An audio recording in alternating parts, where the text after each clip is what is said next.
ETF index mutual funds నేర్చుకుని stock మార్కెట్లో రాణించాలనుకుంటున్నారా? వెంటనే ఈ నెంబర్కి కాల్ చేయండి. Welcome to India's largest digital media network Suman TV. మనతో ఈ రోజు తోడు నీడ ఫౌండర్ రాజేశ్వరమ్మ గారు ఉన్నారు. వారితో మాట్లాడదాం. అమ్మ నమస్కారం. నమస్తే అమ్మ. అమ్మ, మనం చూసుకుంటే రీసెంట్ గా ఏదైతే ప్రణయ్ అమృత కేసులో ఒకరికి ఉరిశిక్ష పడింది. అవును, ఉరిశిక్ష అనేది చాలా వరకు అమలు అనేది చాలా తక్కువ. అవును, కానీ ఉరి తీసేటప్పుడు కొన్ని నియమ నిబంధనలు ఉంటాయి. ఉంటాయి.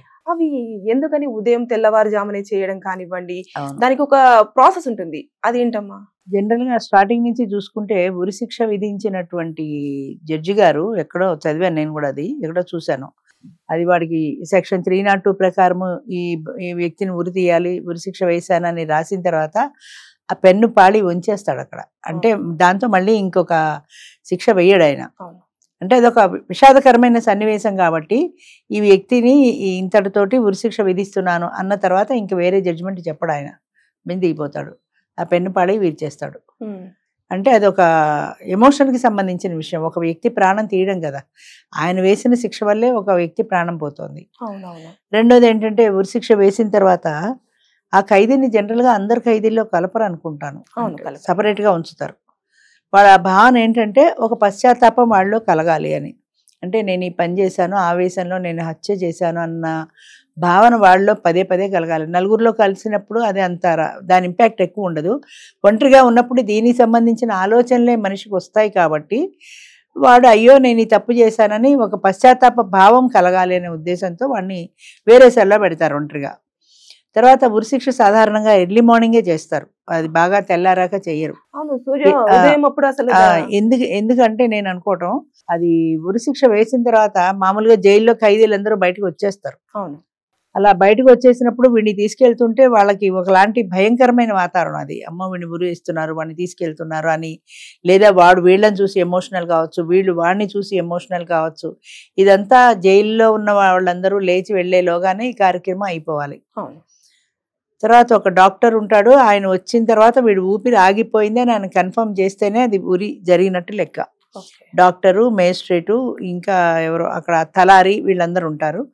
ఈ ఉరిశిక్షకి ముందు వాళ్ళు రిహార్సల్ వేసుకుంటారు. అంటే ఈ వ్యక్తి బరువు ఎంత ఉన్నాడో చూచి అంత బరువు కలిగిన ఒక బస్తానో ఏదో పెట్టి దాన్ని తీస్తే ఇంత బరువుకి ఆ తాడు ఆగుతుందా లేదా, తాడు బరువు కూడా చూసుకోవాలి కదా. అంచేత ఇంత బరువు గల వ్యక్తిని ఉరి తీస్తే ఆ తాడు ఆగుతుందో తెగిపోతుందో అది కూడా ట్రైల్ వేసుకుంటారు వాళ్ళు. అది కూడా ట్రైల్ వేసుకున్న తర్వాత అది ఆ తాడు బలంగానే ఉంది, గట్టిగానే ఉంది, తీయచ్చు అని కన్ఫర్మ్ అయిన తర్వాత ఇంకా తెల్లవారుజామున వీడిని తీసుకెళ్లేటప్పుడు వాడి స్నానం చేయిస్తారు. వాడు ఎలాగో చచ్చిపోతాడు కదా అనుకోరు, వాడు స్నానం చేయాలి, వాడు బట్టలు వేసుకోవాలి, వాడంతా రెడీ కావాలి. వాడికి ఏదైనా తినాలని ప్రత్యేకంగా కోరిక అనిపిస్తే నీ ఆఖరి కోరిక ఏంటని అడుగుతారు. వాడు ఆఖరి కోరిక తీర్చాలనే ఉద్దేశంలో, నేను బ్రతకాలి అంటే తీర్చారు, అది తీర్చారు. అంచేత వాడు ఆఖరి కోరిక ఏదైనా తినాలనున్నా తాగాలనున్నా అలాంటిది ఏదైనా ఉంటే చిన్నది ఆ కోరిక ప్రకారం వాడికి నాకు ఇది తినాలనుంది, ఇది తాగాలనుంది అంటే అది తెప్పిస్తారు. వాడు ఆఖరి కోరిక తీరుస్తారు. అంటే చచ్చిపోయే ముందు వాడు ఆఖరి కోరిక తీరాలి అన్నది అది వాళ్ళ ఉద్దేశం. తర్వాత వాడిని తీసుకెళ్ళిన తర్వాత ఒక నల్లని ముసుగు కప్పేస్తారు. ఎందుకంటే ఉరిశిక్ష వేసినప్పుడు నాలుక బయటకు వస్తుంది, అది ఒక భయంకరంగా ఉంటుంది. ఉరిశిక్ష వేసినప్పుడు ఆ నాలుక బయటకు వచ్చి, గుడ్లు బయటకు వచ్చి చనిపోయే ఆ ఫేస్ చూస్తే చాలా భయంకరంగా ఉంటుంది కాబట్టి అది ఎవరికి కనపడకుండా ముసుగు వేసేస్తారు. తర్వాత ఇంకా తలారి, దానికి ప్రత్యేకమైన ఈ ఉరిశిక్ష అమలు పరిచేటువంటి తలార్లు ప్రత్యేకమైన ట్రైనింగ్ పొందిన వాళ్ళు ఉంటారు, ఎవరు పడితే వాళ్ళు చెయ్యరు అది. అప్పుడు ఆ తలారి కూడా వీడికి నమస్కారం పెట్టి, బాబు నన్ను క్షమించు, నాకు నీకు వ్యక్తిగతమైన రైవలరీ ఏమీ లేదు, ఇది ప్రభుత్వం ఇచ్చినటువంటి ఆజ్ఞ ప్రకారమే నేను చేస్తున్నాను, after all I'm N employee, నేను ఒక ఉద్యోగిని మాత్రమే, ఇది నా విధి నిర్వహణలో భాగమే, కానీ నీ పట్ల నాకు ఎలాంటి వ్యతిరేకత లేదు, నన్ను క్షమించు అని వాడికి నమస్కారం చేసి అప్పుడు ఆ లీవర్ లాగుతాడు. ఈ నల్లగా ముసుగు వేసేసి తాడు సెట్ చేసేస్తారు, కాళ్ళు కూడా కట్టేస్తారు. ఎందుకంటే చచ్చిపోయే ముందు ఎవరికైనా భయం వేస్తుంది కదా, కొట్టుకుంటారు కదా, అందుకని చేతులు వెనక్కి కట్టేస్తారు, కాళ్ళు కట్టేస్తారు. కట్టేసిన తర్వాత వాడు నమస్కారం పెట్టి ఆ లీవర్ లాగుతాడు. ఆ లీవర్ లాగినప్పుడు బాడీ కిందకి దిగిపోతుంది. ఆ దిగిపోయినప్పుడు ముడి బీసుకుంటుంది. బీసుకున్న తర్వాత ఇంకా వాడు చనిపోతాడు. చనిపోయాడన్న విషయం డాక్టర్ మళ్ళీ ధృవీకరిస్తాడు, వాడు చచ్చిపోయాడా లేదా అని. సర్టిఫికేట్ ఇస్తారా మేడం? అంటే ముందు ధృవీకరిస్తాడు వాడు చనిపోయాడని, అది రిటర్న్ గా కూడా ఇస్తాడు అనుకుంటాను. ఆయన పల్స్ ఆగిపోయినాయా లేదా, ఎక్కడో ఈ మధ్య సినిమాలో చూసాను, వాడిని ఉరి తీశారు కానీ వాడి పల్స్ ఆగిపోలే, కొట్టుకుంటున్నాయి.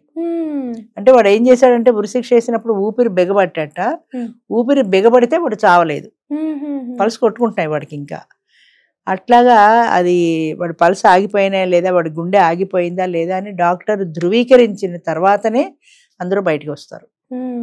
అది కూడా ఏ క్షణంలో ఏ టైంలో తీయాలన్నది అక్కడ మేజిస్ట్రేట్, జడ్జి, డాక్టర్ అందరు ఉంటారు కదా, వాడు ఇట్లా రుమాలు ఊపిన తర్వాతనే లీవర్ లాగుతాడు. అది ఇప్పుడు చాలా వరకు తగ్గిపోయినాయి, ఉరిశిక్షలు వేయటం లేదు, యావజ్జీవమే వేస్తున్నారు. కానీ అది ఒక భయానకమైనటువంటి పరిస్థితి. ఇది ఇప్పుడు ఏ వ్యక్తికి అయితే ఉరిశిక్ష వేశారో వాళ్ళ బంధువులకు ఇన్ఫార్మ్ చేస్తారు, మేము ఇలా ఫలానా తారీఖున ఉరి తీస్తున్నాము, మీరు వచ్చి బాడీని హ్యాండ్ ఓవర్ చేసుకోవచ్చు అని.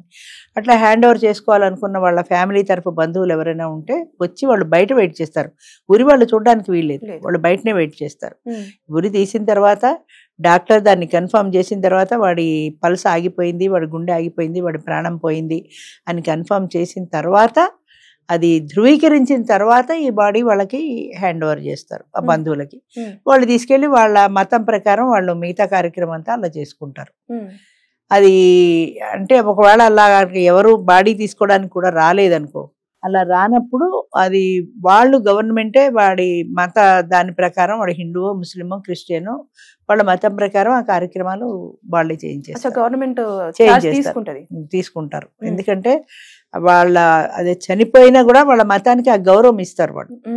అంచేత చనిపోయిన వ్యక్తి యొక్క శరీరాన్ని, ఆ పార్థివ దేహాన్ని వాళ్ళు ఏ రకంగా చేయాలనుకుంటాడో వాడు ఆ ప్రకారం. ఈ కార్యక్రమం అంతా కూడా ఏ టైం వరకల్లా పూర్తి చేసేస్తారు? అది సూర్యోదయానికి ముందే అయిపోతుందమ్మా. సూర్యుడు ఉదయించి వెలుగొచ్చి బయట జనాలు తిరిగే టైంకి అంతా అయిపోతుంది. సూర్యోదయానికి ముందే చేసేస్తారు ఇదంతా, అసలు ఇంకెవరికి తెలియకుండా, ఎవరికి తెలియకుండా. ఎందుకంటే మిగతా జనాలు చూస్తే భయపడతారు. ఒకటి, వాడిని ఉరికి తీసుకెళ్లేటువంటి సీన్ ఉంది, అది చాలా విషాదకరమైనటువంటి సంఘటన. అది ఎమోషనల్ గా ఫీల్ అవుతారు. ఒక ప్రాణం పోతుంది కదా, కాబట్టి పబ్లిక్ కి తెలిసేలోగానే ఉరిశిక్షణ అందరికీ తెలుసు, కానీ అమలు చేసే సిస్టమ్ మాత్రం ఎవరు చూడకుండానే తీసుకెళ్తారు. ఉరిశిక్ష వేసే ప్లేస్ కూడా వేరే ఉంటుంది, అక్కడ తీసుకెళ్తారు. అక్కడ తీసుకెళ్ళడం వాడికి అదే, అప్పుడు కూడా పల్స్ చూస్తారు వాడికి, అంటే ఆరోగ్యంగా ఉన్నాడా లేదా అని. వాడు ఆరోగ్యంగా లేకపోతే ఉరి తీయరట. వాడి సపోజ్ వాళ్ళు జ్వరం వచ్చింది అనుకో, ఉరి తీయరా, ఉరి ఆగిపోతుంది. వాడు సంపూర్ణ ఆరోగ్యవంతుడిగా ఉన్నప్పుడు మాత్రమే ఉరి తీస్తారని విన్నాను నేను. అంటే వాడికి మరి అది ఎందుకు పెట్టారో తెలీదు, ఏమాత్రం వాడి ఆరోగ్యంలో తేడా ఉన్నా వాళ్ళు ఉరి తీయరు. హార్ట్ బీట్ పల్స్ అన్ని చూస్తారు, ఫిట్ ఉన్న తర్వాతనే చేస్తారు. హార్ట్ బీట్ పల్స్ అన్ని చూస్తాడు డాక్టర్, అన్ని చూసి ఓకే చేసిన తర్వాత ఎలా ఉన్నా పర్వాలేదని అని వదిలేరు. అదే చెప్తుంటా, చంపే ముందు వాడు ఎలా ఉంటే, వాడు స్నానం చేయకపోతే, వాడి హార్ట్ బీట్ ఎక్కువ ఉంటే అని అనుకోరు. ఎలాగూ చచ్చిపోయేవాడే కదా అన్న భావన లేదు అక్కడ. వాడు పరిపూర్ణ ఆరోగ్యవంతుడుగా ఉండాలి, వాడి హెల్త్ కండిషన్ బాగున్నప్పుడే వాడిని ఉరి తీస్తారు. కానీ అక్కడ ఉన్న వాళ్ళందరూ కూడా కొంచెం ఎమోషనే అవుతారు. అంటే ఎలాంటి పగ లేదు, ఆయనతో కక్ష లేదు, ఏమీ లేకుండా ఒక జీవిని తీసేయడం, బలవంతంగా వాడిని చంపేయడమే కదా అది. దానికని ఆ తలారి ఎలాగే ఫీల్ అవుతాడు, అక్కడ ఉన్న డాక్టరు, జడ్జి అందరూ అలాగే ఫీల్ అవుతారు. కానీ అది వాళ్ళ విధి నిర్వహణలో ఒక భాగం అది, అంతే కదా. వాడిని ఉరి తీయడం అనేది గవర్నమెంట్ వేసిన ఆర్డర్ని, అదే జడ్జి వేసిన ఆర్డర్ని అమలుపరచడం అనేది వీళ్ళ బాధ్యత. జైలర్ ఉంటాడు, వీళ్ళ బాధ్యతని వీళ్ళు నిర్వహిస్తున్నారంటే వాళ్ళ డ్యూటీ వాళ్ళు చేస్తున్నారు, అంతే.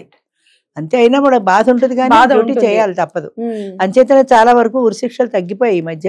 ఇప్పుడే విన్నాం మళ్ళీ అమృత కేసులో చాలా వరకు తగ్గిపోయినాయి ఉరిశిక్షలు వేయటం, యావజ్జీవ కారాగార శిక్షలు ఇస్తున్నారు. ఆ ఉరిశిక్ష కూడా వేసిన తర్వాత వాళ్ళకి టైం ఇస్తారు, కావాలంటే నువ్వు అప్పీల్ చేసుకోవచ్చు అని. అలా అప్పీల్కి వెళ్ళిన కేసులు కూడా చాలా ఉన్నాయి. హైకోర్టుకి అప్పీల్ చేసుకున్న తర్వాత ఆయన విచారణ చేసిన తర్వాత ఆయనకి ఆ ఉరిశిక్ష తగ్గించే అవకాశం ఉంటుంది. అవసరం లేదని యావజ్జీవ కారాగార శిక్ష వేయచ్చు, ఆయన అప్పీల్ చేసుకునే అవకాశం ఉంటుంది. ఆ జడ్జిమెంట్ ప్రకారం మళ్ళీ ఆయన కూడా ఉరిశిక్ష వేస్తే అంతే ఉరే. లేదు అంత అవసరం లేదు, ఈయనకి యావజ్జీవ కారాగార శిక్ష వేయచ్చు అని ఆయన తగ్గిస్తే తగ్గించవచ్చు కూడా. ఇవన్నీ అయిపోయిన తర్వాత కూడా రాష్ట్రపతి అప్పీల్ కూడా ఉంటుంది, అంటే క్షమాభిక్ష రాష్ట్రపతి కూడా పెట్టుకోవచ్చు. సుప్రీంకోర్టు అయిపోయిన తర్వాత కూడా రాష్ట్రపతి, సుప్రీంకోర్టు కూడా వీడిని ఉరి తీయాల్సిందే అంటే అప్పుడు క్షమాభిక్ష రాష్ట్రపతికి పెడతారు, రాష్ట్రపతికి పంపిస్తారు. నన్ను క్షమించండి, నేను తప్పు చేశాను, ఏదో సంథింగ్ అది రాష్ట్రపతి ఇష్టం. అప్పుడు ఆయన వదిలేయచ్చు, తగ్గించచ్చు, లేదా వాడిని ఉరి తీయండి అనొచ్చు. అప్పుడు ఇంకా ఆయన స్టేట్మెంట్ మీద ఫైనల్ అది రాష్ట్రపతి దాని మీద ఆధారపడి ఉంటది. రాష్ట్రపతి కూడా ఉరి తీసేయండి అంటే ఉరి తీసేస్తారు. కానీ చాలా ఎమోషనల్ ఇన్సిడెంట్ చాలా వరకు. అంటే ఒక క్షణం ఆవేశంలో చేసిన ఒక చిన్న జీవితాన్ని పోగొట్టుకోవాల్సి బలవంతంగా ఇంకొకటి ఏంటంటే చాలా మంది జైల్లో, రాజమండ్రి సెంట్రల్ జైలు కదా, ఒకసారి ఎప్పుడో మేము జైలు చూడడానికి వెళ్ళాము. అక్కడ తప్పు చేసిన వాళ్ళు ఎలా ఉంటారో తప్పు చెయ్యని వాళ్ళు కూడా, చెయ్యని తప్పుకు నేరం అనుభవించే వాళ్ళు కూడా ఉంటారు.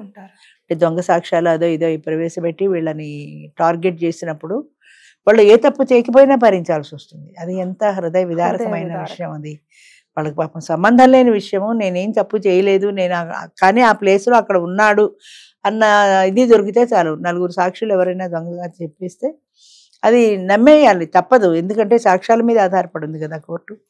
అంచేత అది తప్పైనా రైట్ అయినా సాక్ష్యాలు బలంగా ఉన్నప్పుడు వీడి మీద శిక్ష వేయాల్సి వస్తుంది. ఆయన అక్కడ ఆ టైంలో జడ్జి యొక్క వ్యక్తిగతమైన ఇష్టాయిష్టాలు వేరు, ఆయన మనసు వేరు, జడ్జిమెంట్ వేరు.